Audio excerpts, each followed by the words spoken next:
Most students fail इसलिए नहीं होते क्योंकि वो डम्ब होते हैं, फेल इसलिए होते हैं क्योंकि वो गलत तरीके से पढ़ते हैं। सच बोलो, तुम घंटों पढ़ते हो, फिर एग्जाम के टाइम सब ब्लैंक। प्रॉब्लम इंटेलिजेंस की नहीं है, प्रॉब्लम मेथड की है। आज मैं तुम्हें कुछ ऐसे ब्रेन हैक्स बताऊंगा जो तुम्हें फास्टर पढ़ने, ज्यादा याद रखने और बर्नआउट से बचने में मदद करेंगे। ये वीडियो हार्ड वर्क के बारे में नहीं है, ये वीडियो स्मार्ट वर्क के बारे में है। सबसे पहले एक सिंपल रूल समझो, तुम्हारा दिमाग पार्किंसंस लॉ फॉलो करता है। मतलब जितना टाइम तुम किसी काम के लिए देते हो उतना ही टाइम तुम्हारा दिमाग ले लेता है।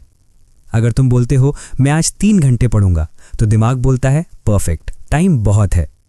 रिजल्ट प्रोक्रेस्टिनेशन, फोन, डिस्ट्रैक्शन और लास्ट में पैनिक। पर अगर तुम बोलते हो सिर्फ 20 मिनट एक टॉपिक, तो दिमाग अलर्ट हो जाता है, प्रेशर फोकस बनाता है। इसलिए लंबे सेशंस बंद करो, short intense study sprint start करो। 20 minutes, clear goal, no compromise. अब आते हैं सबसे इंपॉर्टेंट रूल पे, 80-20 रूल।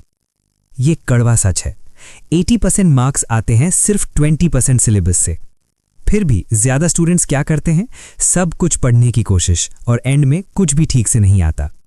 स्मार्ट काम क्या है, पास्ट ईयर क्वेश्चन पेपर्स उठाओ, देखो कौन से टॉपिक्स बार बार रिपीट हो रहे हैं, उन टॉपिक्स पे अपना मैक्सिमम टाइम लगाओ। प्रायोरिटी समझो, क्योंकि स्मार्ट स्टूडेंट्स प्लान करते हैं, एवरेज स्टूडेंट्स बस स्ट्रेस करते हैं। अब बात करते हैं फोकस की।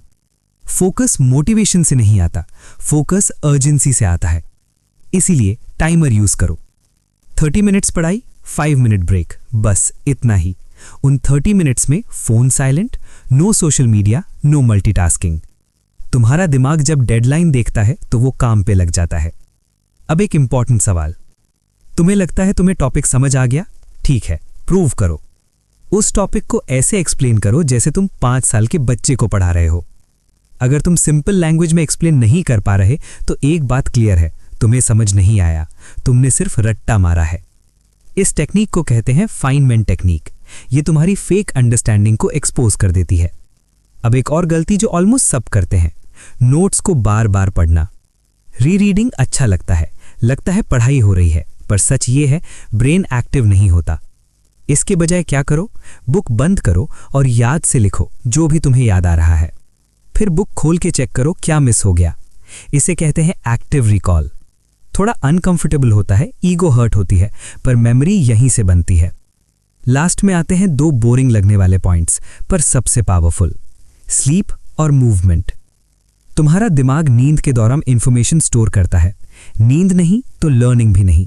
7 से 8 घंटे की प्रॉपर स्लीप नॉन नेगोशिएबल है। और नहीं, तुम्हें जिम जाने की जरूरत नहीं, सिर्फ 10 मिनट की वॉक भी फोकस और रिटेंशन इंप्रूव कर देती है। अब पूरा सिस्टम शॉर्ट में सुन लो। शॉर्ट स्टडी स्प्रिंट्स यूज करो, इंपॉर्टेंट टॉपिक्स पे फोकस करो, टाइमर के साथ पढ़ो, पढ़ के सिखाओ, एक्टिव रिकॉल लगाओ और प्रॉपर नींद लो। कोई मैजिक नहीं, कोई मोटिवेशन कोट्स नहीं, सिर्फ एग्जीक्यूशन। आज एक मेथड ट्राई करो, सिर्फ एक, क्योंकि जो स्टूडेंट एग्जीक्यूट करता है वही आगे बढ़ता है। और याद रखना, डिसिप्लिन हमेशा इंटेलिजेंस से जीत जाता है।